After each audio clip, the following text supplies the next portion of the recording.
Era o início do século XX e dois rivais, Robert Scott e Roald Amundsen, iniciaram suas expedições para se tornarem as primeiras pessoas na história a chegar ao Polo Sul. A corrida não foi fácil e terminou de forma trágica para Scott. Amundsen venceu e montou sua barraca no polo antes de seus rivais.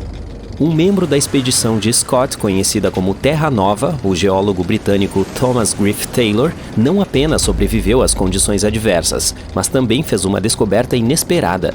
Em 1911, ele encontrou uma cachoeira do que parecia ser sangue na base rochosa da geleira, que agora leva seu nome. Os cientistas precisaram de mais de um século para descobrir o que está por trás dessa coloração sinistra. Uma equipe de cientistas americanos viajou para a geleira Taylor com poderosos microscópios eletrônicos para analisar seu conteúdo. Estudos anteriores haviam arranhado a superfície do enigma carmesim, mas ninguém havia feito uma análise em grande escala de sua composição mineralógica. Esses pesquisadores lançaram mão de todo um arsenal de equipamentos analíticos e detectaram pequenas nanoesferas ricas em ferro. Essas partículas minúsculas, com 1/100º do tamanho das células vermelhas do sangue humano, são originárias de micróbios antigos. Elas florescem abundantemente nas águas de derretimento da geleira Taylor. Essas nanoesferas estão repletas de ferro, silício, cálcio, alumínio e sódio, formando uma composição única que pinta a água subglacial com um tom vívido de vermelho. Essas nanoesferas não têm a estrutura cristalina usual encontrada nos minerais, razão pela qual os métodos de detecção anteriores não conseguiram detectá-las.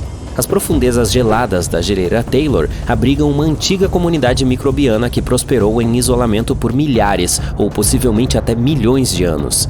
Essa descoberta pode nos ajudar na busca por vida fora da Terra. O Dr. Ken Levy, cientista pesquisador da Universidade Johns Hopkins, tem uma experiência impressionante em materiais planetários e na análise de amostras marcianas. Ele decidiu descobrir o que aconteceria se um Mars Rover aterrissasse na Antártica. Será que ele conseguiria descobrir o que torna as cataratas de sangue tão fascinantemente vermelhas? Assim, os pesquisadores trataram as Blood Falls como um local de pouso marciano simulado. Eles usaram técnicas inspiradas nos rovers que exploram o planeta vermelho. As amostras coletadas foram enviadas para as instalações de processamento da Johns Hopkins. Lá, Levy liberou o poder da microscopia eletrônica de transmissão e revelou as enigmáticas nanoesferas. Ele chegou à conclusão de que nossos métodos atuais de análise das superfícies de outros planetas com rovers são insuficientes. Eles não conseguem desvendar a verdadeira natureza dos materiais ambientais, especialmente em planetas frios como Marte. Esses materiais podem ser muito pequenos e não cristalinos, o que atrapalha nossos métodos de detecção. Para realmente compreender a essência dos planetas rochosos, precisaremos de microscópios eletrônicos de transmissão. Colocar um deles em um Mars Rover ainda não é viável, mas pode significar o início de uma nova era na exploração espacial. Você já viu uma cachoeira em chamas? Todo mês de fevereiro, quando as estrelas se alinham da maneira certa, a cachoeira Horsetail, no Parque Nacional de Yosemite, recebe uma transformação sensacional. Quando o sol se põe, seus raios atingem a cachoeira no ângulo perfeito, transformando-a em uma exibição de tons vibrantes de laranja e vermelho. Não sabemos exatamente quem e quando se descobriu esse milagre natural. É possível que os habitantes originais do vale soubessem de sua existência, mas não divulgaram. Foi somente em 1973 que o fotógrafo Galen Rowell tirou a primeira foto conhecida da cachoeira, trazendo-a para o centro das atenções.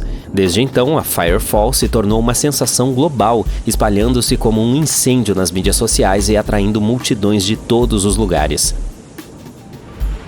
Essa magnífica cascata atrai centenas de espectadores todos os anos, mas eles só podem ver o espetáculo sob certas condições.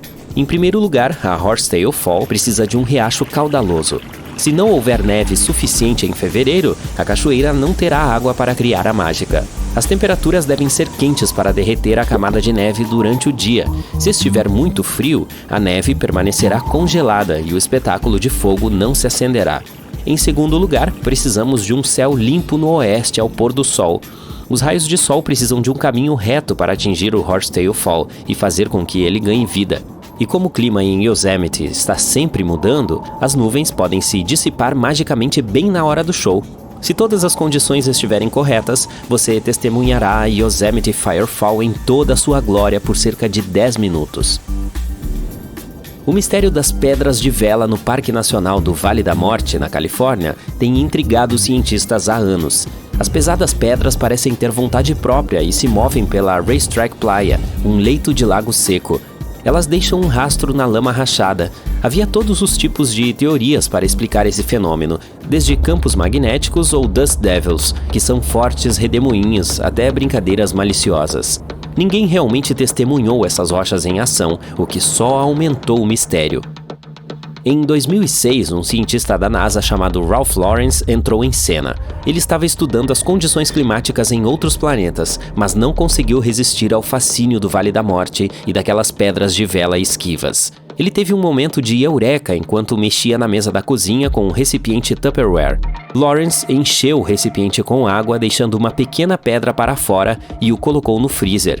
Em seguida, ele colocou essa construção gelada em uma grande bandeja de água com areia no fundo e soprou suavemente sobre ela. A pedra começou a deslizar pela água, deixando um rastro na areia. Lawrence estava estudando como o gelo pode fazer com que grandes rochas flutuem e se movam ao longo das praias de maré no Mar Ártico.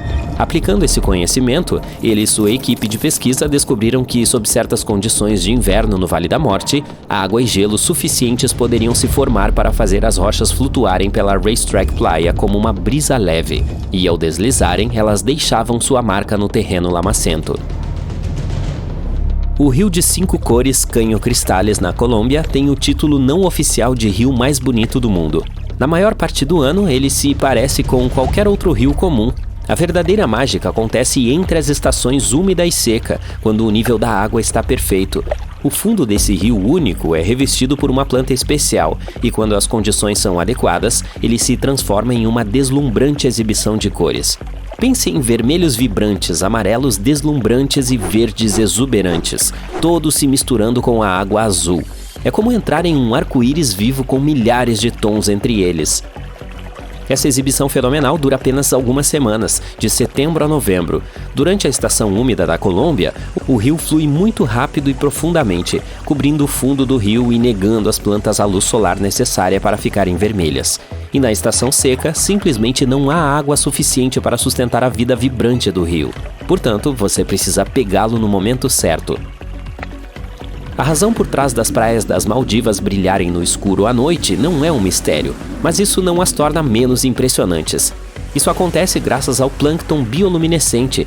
Essas criaturas minúsculas são como pequenas bolas de discotecas subaquáticas, emitindo um brilho azul frio quando estão agitadas ou em movimento.